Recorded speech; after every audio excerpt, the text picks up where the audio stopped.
안녕하세요. 사연살롱이에요. 오늘의 사연입니다. 올해 29살인 여자입니다. 저에게는 지긋지긋하고 이번 생에는 내가 이놈이랑 어쩔 수 없는 운명이구나 하고 모든 걸 내려놓고 받아들인 남친 하나가 있었어요. 하지만 조상님이 아무래도 저놈은 해도 해도 너무하구나 싶으셨는지 막판에 크게 한번 도움 주셨네요. 남친과의 뭐 같은 인연은 제 나이 20살 때부터 시작이었어요. 일찌감치 공부와 거리가 한참 멀던 저는 그나마 바리스타의 꿈이 있었어요. 고등학교 졸업하자마자 이름 없는 커피숍에 알바로 일했고 그곳에서 이놈을 만났죠. 남친은 그 당시 손님이었고 저랑 동갑입니다. 구구절절 얘기를 하자면 글이 길어지니 사실만 쓸게요. 예상대로 전 이놈의 끈질긴 꼬심에 넘어갔네요. 그때까지 예상이나 했겠어요? 제 꽃다운 20대 청춘을 이런 개 새한테 낭비할지. 9년을 만나오면서 수십 번을 이별했지만 망할 놈의 인연, 운명을 어린 당시에는 믿었습니다. 우리는 운명이다라는 그놈의 속삭임에 넘어가는 순간 이놈과 헤어질래야 헤어질 수 없다는 걸 알았어요. 연애 기간이 길다 보니 집안끼리는 이미 거의 사돈처럼 지내고 양가 부모님은 암묵적으로 사위, 며느리처럼 대했죠. 참고로 남친의 부모님들은 매우 좋으신 분들입니다. 그래서 그나마 지금껏 도 닦으면서 만나왔어요. 위에도 말했듯이 남친과 수십 번 헤어졌지만 모두 똑같은 이유로 헤어졌어요. 문제는 돈이었는데요. 이놈은 영특한 머리로 알게 모르게 엄청 찌질하고 짜증나게 돈으로 장난질을 쳤습니다. 전 고등학교 졸업 이후로 늘 일을 했고 일하면서도 자격증 3개나 취득했어요. 제 자신을 칭찬할 만합니다. 근데 이놈은 4년제 졸업 후에 뭐 특별히 하는 거 없이 2년간을 취준생으로 지냈어요. 나중에는 공무원 시험 볼 거라는 핑계로 학원비 삥땅 치고 게임방 전전하던 나쁜 놈이었죠. 지 부모 등골 내 등골 다 뽑아 처먹어가면서 그동안 탱자탱자 놀아왔었어요. 예전에는 밥 먹으면서 입안 내용물 그대로 보이면서 진짜 해맑게 그냥 나 전업주부 할까? 자기가 돈 잘 버니까 나는 살림이나 하고 자기한테 내조나 해야겠다. 이렇게 얘기하길래 살림이나? 야, 살림이 얼마나 힘든 건 줄 알아? 뭣도 모르는 게. 그러고 지금 네 부모님 봐서라도 할 소리야? 너 뚝배기로 한번 맞아볼래? 진심 먹고 있던 뼈해장국 뚝배기 깰 뻔했어요. 그동안 쳐놀면서 눈치만 38단으로 늘었는지 슬슬 제가 자기를 벌레만도 못한 취급을 하고 있다는 걸 알았는지 그깟 돈 벌면 되지 큰소리 치더니 피자집 배달 알바로 들어가더라고요. 제 마인드 자체가 남자 직업 그런 거 안 따집니다. 그냥 열심 성실 그거면 돼요. 어쨌든 자기가 이제껏 허송세월 보낸 건 어쩔 수 없는 거고 지금이라도 정신 차리고 뭘 하든 해서 부모 등골이라도 안 빼먹으려는 모습에 그래 저렇게라도 하는 거에 만족하자. 저게 어디냐 생각하며 끊임없이 제 자신과 타협하며 남친을 구원해주기로 했어요. 이놈이 돈을 벌기 시작한 뒤로 그동안 여기저기 등골 빼먹고 살았던 걸 깨달은 모양이에요. 돈 버는 게 정말 힘들다는 걸요. 근데 이놈은 지 돈은 힘들게 번 돈이고 제 돈은 쉽게 번 돈이었어요. 제가 20대 중반에 카페 오픈해서 돈은 잘 벌었어요. 그치만 부모님이 거의 80%를 저에게 투자해 주셨기 때문에 믿음에 보답하는 중이라 그렇게 큰 돈은 만져보지 못했죠. 그냥 제 나이 또래, 남들보다는 좀 더 버는 수준이었어요. 이놈은 항상 돈으로 잔머리를 굴렸죠. 제가 고졸이라 무시한 건지 군말 없이 지 뜻대로 하니 그동안 정말 몰라서 아무 말 안 했는지 알더라고요. 명색이 장사꾼인데 어디 앞에서 돈으로 짱구를 굴려? 데이트 비용은 거의 저 7, 그놈 3, 7대 3 정도 됩니다. 하지만 남친은 항상 더치페이라고 강조했죠. 속으로 그렇게라도 자존심 지켜주고 싶었어요. 예를 들자면 영화는 한 달에 한 번 보러 가요. 영화표는 남친이 꼭 산대요. 여기서 중요 포인트는 한 달에 꼭 한 번뿐이라는 거예요. 이유가 남친이 자기 표는 공짜로 살 수 있었거든요. 통신사 멤버십 VIP로 한 달에 한 번 공짜로 이용 가능했어요. 영화관 2번 가자 하면 볼 거 없다 하고 암튼 그렇게 가서 자기는 표 사고 저는 음료수, 팝콘, 오징어, 나초 사요. 근데 남친은 콤보를 먹어도 항상 음료를 에이드로 바꾸고 나초 치즈를 추가해요. 제가 2만 원 넘게 계산하면서 군말한 적 단 한 번도 없었거든요. 밥을 먹으러 가도 제가 3번 계산하면 남친이 한 번 하고요. 오늘은 자기가 계산해야 될 것 같은 촉이 오면 김밥 먹으러 가재요. 그 다음 데이트에는 또 제가 당연히 계산할 걸 아니까 비싼 거 먹으러 갑니다. 제가 소고기 사달라고 했을 때 무한리필집 갔었는데 지가 어느 날 소고기 사달래서 저번에 갔던 무한리필집 가자니까 고기 질 떨어진다고 1인분에 6만 원짜리 고깃집으로 절 끌고 가서 자기 혼자 4인분 처먹고 저는 1인분도 안 먹었어요. 저는 이때다 싶어 그놈한테 계산을 떠넘겨 보기로 했죠. 작정하고 있었거든요. 아직 제가 순진했던 건지 이 개새한테 또 당했어요. 화장실 간다더니 20분 넘게 안 오고 전화하니 안 받더라고요.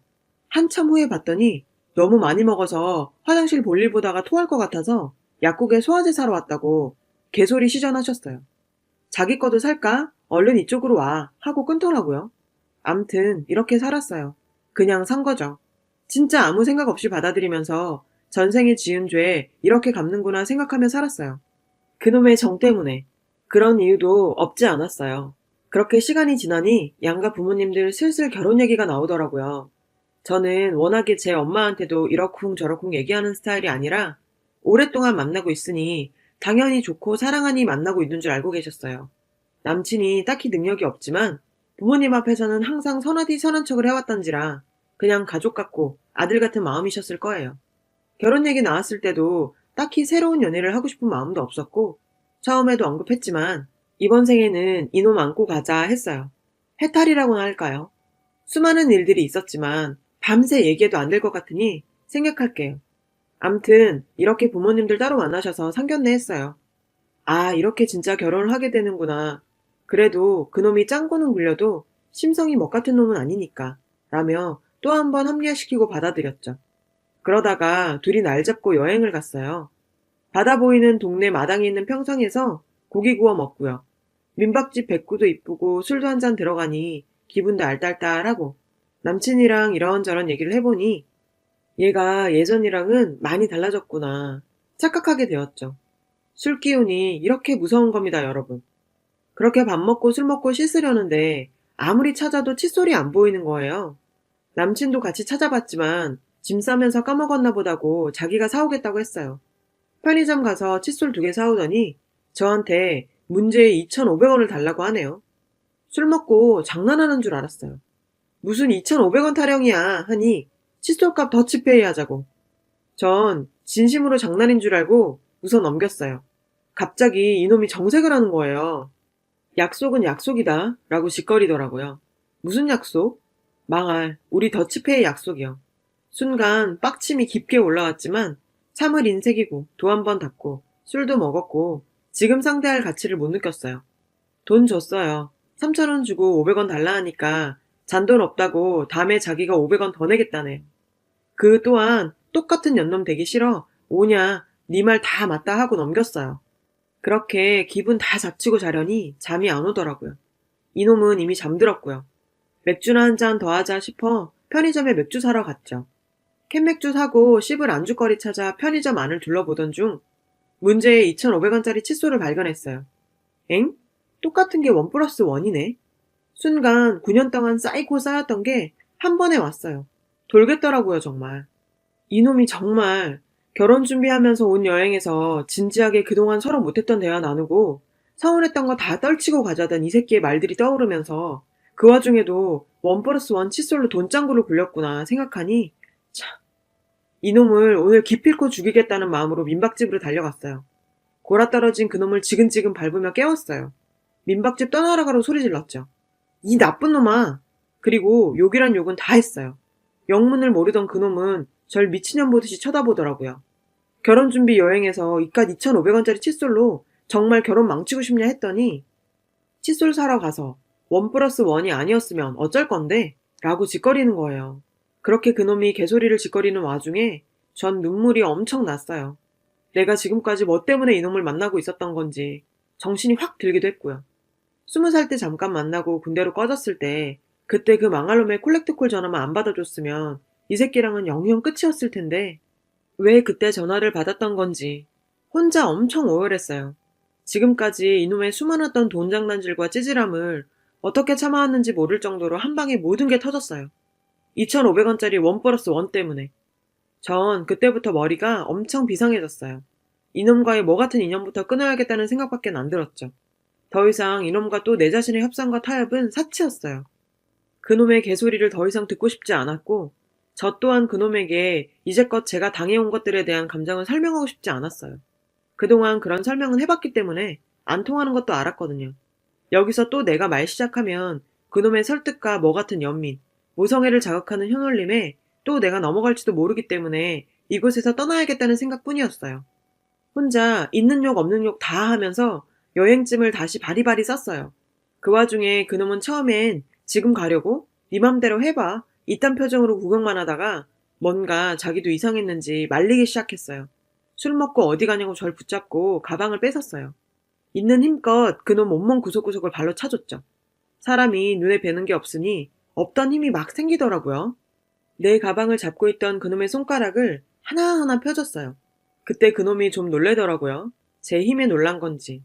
큰 소리로 싸우니 주인집 아주머니가 오셨어요. 무슨 일이냐 하시길래 그놈은 아무것도 아니라고 죄송하다고 아주머니랑 잠시 대화를 나눴어요. 그 틈을 타서 재빨리 차로 가서 시동을 걸었죠. 그때 잠시 제 이성을 찾으니 난 지금 술을 먹었고 음주인데 집까지는 2시간 거리고 싸우면서 술이 많이 깼어도 전 음주운전은 절대 안 합니다. 순간 고민하다 대리 불렀어요. 예상보다 비싼 가격이었지만 저 개새와 한 동네에 있는 것보단 차라리 이 돈을 쓰고 저놈에게서 어떻게든 벗어나야겠다는 생각뿐이었어요. 그 와중에 그놈이 차로 와서 문을 열으라고 난동 부렸고 전 또 어떻게 그런 생각을 했는지 모르겠지만 그동안 참고 살았던 세월들 생각나면서 뭔가 번뜩하고 떠올랐어요. 일단 그놈을 차에 태웠죠. 대리기사님 기다리는 동안 둘이 한마디도 안 하고 있었어요. 그러다 그놈이 한마디 하더군요. 별거 아닌 걸로 지금 이게 뭔 짓이냐? 으이그. 너한테는 그냥 2,500원짜리 칫솔, 나한테 맨날 하던 보통 일일 뿐이겠지만 나는 오늘 너랑 9년간의 뭐 같았던 인연을 지금이라도 끝낼 수 있는 마지막 기회다. 두고 보자 생각했죠. 그렇게 대리기사님 오셨고 목적지를 향해 달려갔어요. 고속도로 중간쯤 갔을 때 기사님께 잠시 휴게소 들려달라 부탁했어요. 그놈은 자고 있었고 휴게소에 도착해서 깨웠죠. 제가 그놈한테 다정하게 화장실 안 가고 싶냐 물었어요. 자다 깨서 이제 화 좀 풀렸어? 이러면서 화장실 갔어요. 그리고는 대리기사님께 그냥 지금 출발해달라고 했어요. 아저씨 놀라서 쳐다보시는데 저 사람이 데이트 폭력해서 이 밤에 대리불러 도망가는 거다. 부탁 좀 드린다며 울먹이며 말하니까 진짜요? 이러시면서 제 말 믿으시고 그렇게 출발했어요. 도착할 때까지 폰은 꺼뒀고요. 집에 들어가서 폰 켜자마자 0.1초 만에 전화 오더라고요. 그놈 아직도 휴게소래요. 뭐 하는 짓이냐길래 생각해보니 네가 내 차에 기름 한 번 안 넣어줬고 너 보면 당연히 대리비도 안 줄 텐데 널 내 차에 태워갈 이유가 있냐? 아까 나한테 받은 3,000원으로 히치하이킹이라도 해 라고 하니 장난치지 말고 돌아오라네요. 아직 사태의 심각성을 모르는 듯해서 더 이상 너하고 엮일 일 없고 내가 미쳤냐? 너 같은 새끼랑 결혼? 내가 살면서 칫솔한테 이렇게 고마워할 일이 생길 줄 알았겠냐? 여행 갈 때 칫솔 안 챙긴 것도 네가 늘 얘기했던 뭐 운명의 결정체다 라고 말한 뒤 전화 끊고 꺼버렸어요. 집으로 전화 엄청 오더라고요. 새벽에 부모님들 난리 났죠. 전 이 사태를 예상했고 한 번은 겪어야 될 일이기에 부모님 속 한 번 상하게 했어요. 그리고는 제가 쟤랑 진짜 결혼했으면 그게 더 불효였을 거라고 부모님께 말씀드렸죠. 일단 저한테 술 냄새도 나니까 사태를 정리하고 내일 다시 얘기하자 하시더라고요.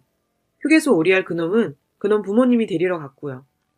다음 날 부모님께 정확하게 다시 말씀드리고 뒷일은 나 혼자 알아서 다 정리하겠다 했어요.